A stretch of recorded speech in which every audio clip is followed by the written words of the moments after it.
तारदाळ येथील जावईवाडी ते कुंभारवाडा मुख्य रस्ता गेली 2 वर्ष प्रलंबित. आमदार व लोकप्रतिनिधींचे दुर्लक्ष. तारदाळ हे अत्यंत झपाट्याने वाढणारे गाव असून इचलकरंजी, शहापूर, जयसिंगपूर, कोल्हापूर या मुख्य शहरांना जोडणारा तारदाळ हातकणंगलेचा मुख्य रस्ता मानला जातो. याच रस्त्यावरून आवाडे पार्क, सांगली, कोल्हापूर हायवे यासह अनेक मुख्य रस्त्यांना हा रस्ता जोडला जातो. तारदाळ येथील जावईवाडी ते कुंभारवाडा या मुख्य रस्त्यावर प्रचंड खड्डे पडले असून दलित बस्ती चौक, छत्रपती शिवाजी महाराज चौक, शिरकाई व बिरदेव मंदिर परिसरातील मुख्य चौक यासह कुंभारवाड्याची दयनीय अवस्था झाली आहे. याच रस्त्यावर रात्रीच्या वेळी अनेक अपघात झाले आहेत. अजूनही हा रस्ता अजून किती दिवस प्रलंबित राहणार असा या भागातील नागरिकांनी प्रश्न उपस्थित केला आहे.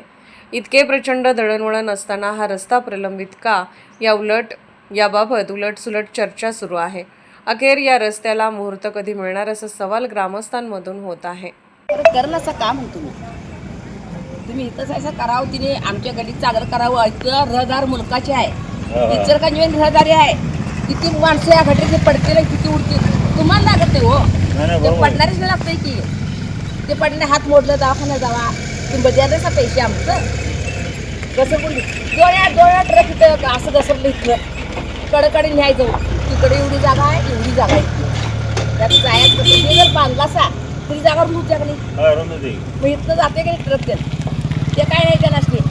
तेवढं माती टाकून स्वच्छ केलं बघा. कवा करणार आहे ते नाही करणार आहे, नाही करणार असं तर राहून दे. 2 फेर फोडलं, 2 फेर काढलं, आता डबरा काढून ठेवलं इथं.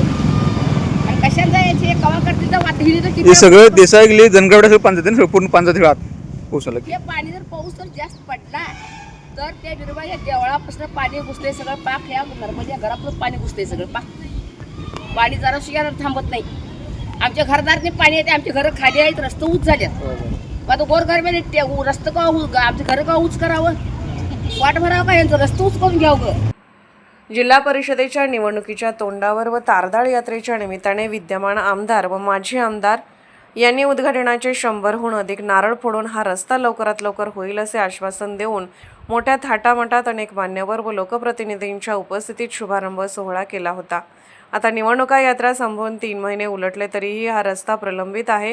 या रस्त्यावर आवाडे टेक्स्टाईल पार्क परिसरातील अत्यंत अवजड वाहनांची वारंवार रहदारी आहे. तसेच इंटरनॅशनल स्कूल, सन्मती विद्यालय, खोतवाडी हायस्कूल, मजले येथील शाळा यासह अनेक शैक्षणिक विद्यालयाची वाहतूक मोठ्या प्रमाणात होत आहे. तसेच textile park, Lakshmi industries, Parvati industries मधील अनेक कामगार वर्ग याच रस्त्यावर रात्री अपरात्री प्रवास करत असतात. रहदारीचा अत्यंत महत्त्वाचा हा रस्ता मानला जातो तरीही विद्यमान लोकप्रतिनिधींना याचे सोयीसूतक नसावे याबाबत ग्रामस्थातून अनेक प्रश्न उपस्थित केले जात आहेत. केवळ निवडणुका डोळ्यासमोर ठेवून विकासाच्या गप्पा मारणाऱ्या लोकप्रतिनिधींना गावातील हा मुख्य रस्ता दिसत नसावा का असा सवाल होत आहे. तसेच कुंभारवाडा येथील कडमकाई डोंगरापासून येणारा मुख्य ओढा याच रस्त्यावर मिळतो. पावसाळ्यात या रस्त्यावर अत्यंत दलदल आणि पाणी साचणार आहे. येणाऱ्या पावसाळ्यात मोठा पाऊस झाल्यास या रस्त्यावरील शिरकाई मंदिर, देसाई गल्ली, बिरोबा मंदिर, दर्गा चौक परिसरातील नागरिकांच्या घरामध्ये पाणी जाण्याची दाट शक्यता आहे. हा रस्ता उचलून दर्जेदार करणे अत्यंत गरजेचे आहे, अन्यथा या रस्त्यावरील अपघातांना येणाऱ्या परिस्थितीला लोकप्रतिनिधी जबाबदार असतील असा सवाल ग्रामस्थातून होत आहे. गेली 6 महिने झाले या रस्त्याचं उद्घाटन होऊन आमदारांनी.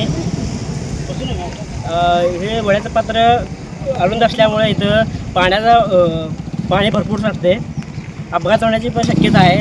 हे आता आमदारांनी लक्ष घालून आमदारांनी काम कधी करणार? नारळ फोडून उद्घाटन करून त्यांचं काम झालं का? आशा दाखवते त्यांनी जातात. हे आम्ही ग्रामस्थांनी किंवा हे लोकप्रतिनिधी लक्ष घालायला पाहिजे का नको? आम्ही ग्रामस्थांनी किती वेळ त्यांना किती बोलायचं? त्यांनी सांगतो, करतो, करून देतो ह्या विषयात म्हणजे हा भाग त्यांनी बोलत जातात कायम. हे काम कधी होणार? अपघाताची वाट बघत बसणार का त्यांनी? अपघाताला जबाबदार कोण? आमच्या घरात पाण्याला जबाबदार कोण? पावसाळा आता तोंडावर आहे, पाणी काढायला त्यांनी स्वतः येणार का? हे आम्ही त्यांना विचारणं हे बरोबर आहे का? त्यांनी स्वतः येणार आहेत का? ही रोजच्या रोज एक वाटण्यासारखी गोष्ट आहे का त्यांना? तरी आम्ही आमदारांनी सांगून PWD खात्याकडे पण आम्ही पाठपुरावा करून त्यांनी पण लक्ष घालणार. आमदारांनी किती वेळा सांगायचं?